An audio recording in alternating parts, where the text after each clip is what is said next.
حضرت داؤد علیہ السلام کے زمانے میں ایک شخص بہت عبادت کرتا تھا اور عبادت کے ساتھ خدا سے مطالبہ کرتا تھا کہ اے مولا پاک، میں نے تیری عبادت کی ہے، اب تو مجھے رزق عطا کر، مگر اس کو رزق نہ ملتا۔ اس کا معمول جاری تھا اور وہ برابر عبادت بھی کرتا اور خدا سے رزق بھی طلب کرتا۔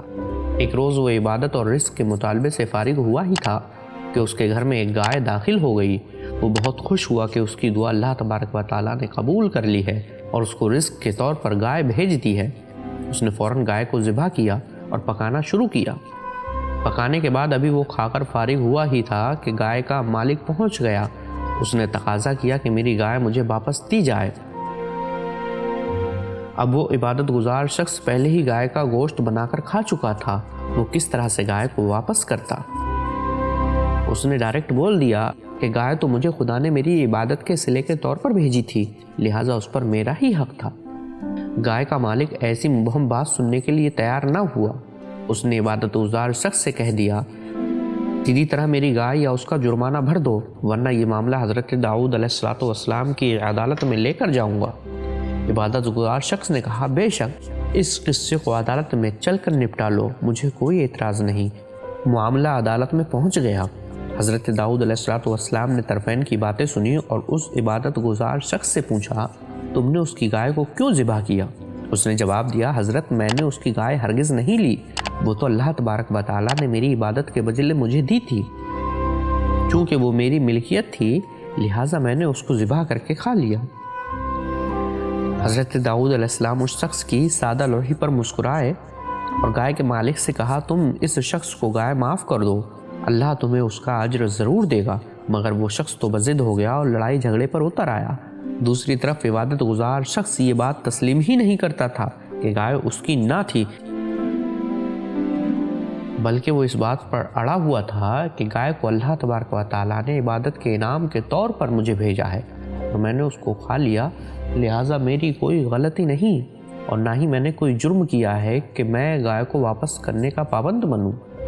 حضرت داؤد علیہ السلام دونوں شخصوں کی سرد و گرم گفتگو سنتے رہے اور آخر میں دونوں کو خاموش ہو جانے کا حکم دیا اور گائے کی ملکیت کے دعوے دار شخص سے فرمایا، بہتر ہے تم اس سادہ لو انسان کو اللہ کے نام پر معاف کر دو، ورنہ مجھے حقیقت بتانی پڑے گی۔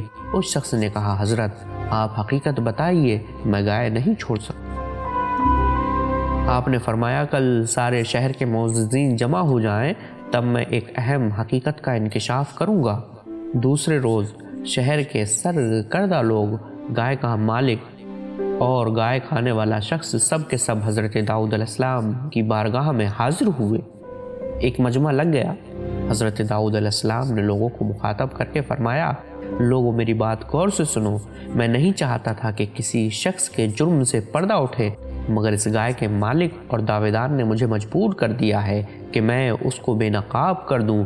یہ گائے کا جو دعوے دار ہے کبھی اس سادہ لوح عبادت گزار جس نے گائے کھائی ہے اس کے باپ کا غلام تھا۔ اس عبادت گزار شخص کا والد بڑا رئیس آدمی تھا۔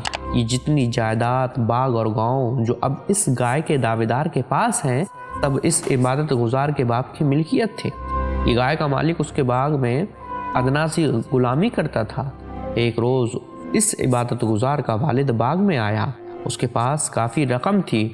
اس کا غلام جو گائے کا مالک ہے، اس نے لالچ میں اندھا ہو کر اپنے مالک یعنی عبادت گزار کے والد کو قتل کر دیا اور اس کی لاش فلاں درخت کے نیچے دفن کر کے اس کی جائیداد کا مالک بن بیٹھا۔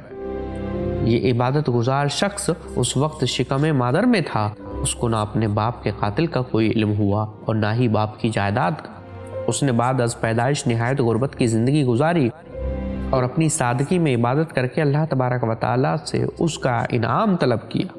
ایک روز یہ گائے جس کا جھگڑا ہے وہ اس کے گھر چلی گئی اور اس نے اپنی سادہ لوہی کی وجہ سے ذبح کر کے کھا لی۔ حالانکہ باپ کی جائیداد اور مویشی اسی شخص کی ملکیت تھے، مگر اس کو معلوم نہ تھا میں نے اس غاصب گائے کے دعوے دار شخص کا پردہ رکھنے کے لیے اس کو گائے معاف کر دینے کی بہت پیشکش کی، مگر یہ نہیں مانا۔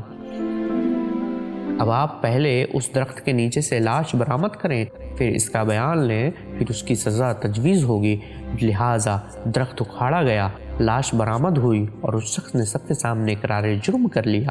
اس کو قانون رائج الوقت کے مطابق موت کی سزا ملی اور تمام جائیداد باغ مویشی اس سادہ لوح عبادت گزار کو مل گئے۔ اب اس شخص کو پتہ چلا کہ عبادت کا صلہ اللہ تبارک و تعالیٰ کس حیرت انگیز طریقے سے دیا کرتا ہے، اور اللہ تبارک و تعالیٰ کا انصاف ملاحظہ ہو کہ اس نے حقدار کا حق کس احسن طریقے سے پہنچایا اور قانون کے تمام تقاضے پورے کر کے ایک مجرم کو سزا بھی دی۔